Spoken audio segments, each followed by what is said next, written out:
अस्सलाम वालेकुम। साडा वसैल ते भाईजान असां आज तोकड़ी जिले में अपने इलाके की सौगात।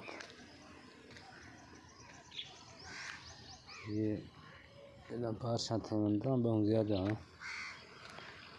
बारिशा थी ये गिना एक दूसरे की ज़बान खुम्बी आदन खमी दी भी है तो पकदी भी है।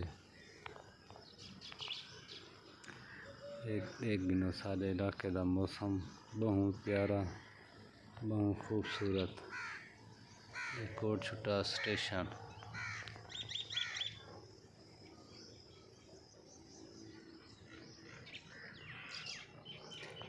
ये बारिशा ज़्यादा थी तो बारिश थी वे